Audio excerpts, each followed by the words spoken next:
Ano, kumusta? Okay lang, ikaw. Ayos lang rin. Masaya ka? Oo.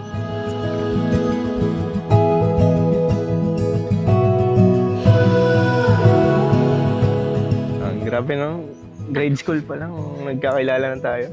Hindi ko din maalala na na kung paano nagsimula. Pero lahat yun dahil sa'yo.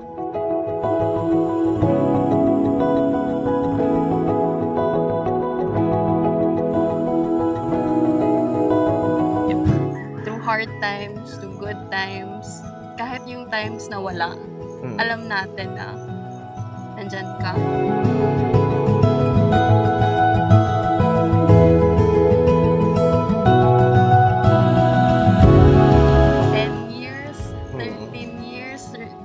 Hindi siya on-off eh.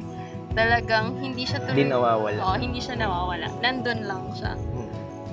Buti na lang that time, medyo matured enough na tayo na i-risk na rin.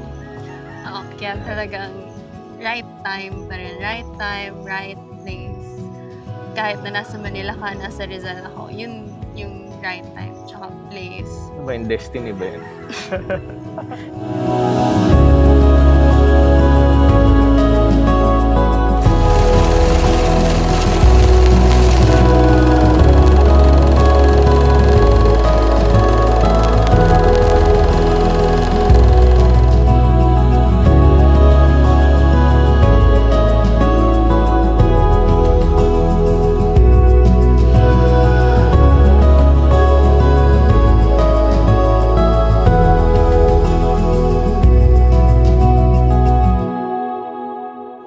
Na-meet ulit kita, nagkita tayo, nag-reconnect.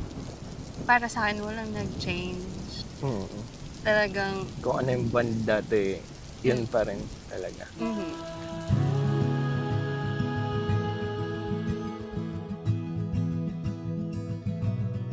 Sobrang aga, may movie ng 12 a.m. na Endgame.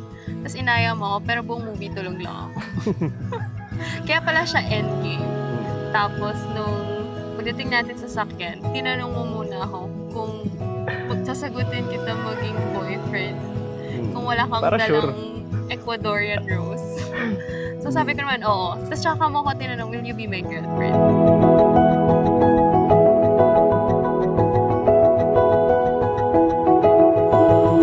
Iba yung mahanap mo yung peace sa isang tao kapag quiet. Ikaw yun eh. Sobrang tahimik mo eh. Man of few words. Yeah.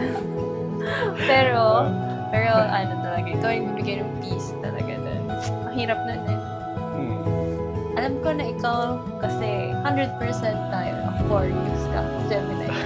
Tinanong sa Socha. Nag-align yung stars sa atin dalawa.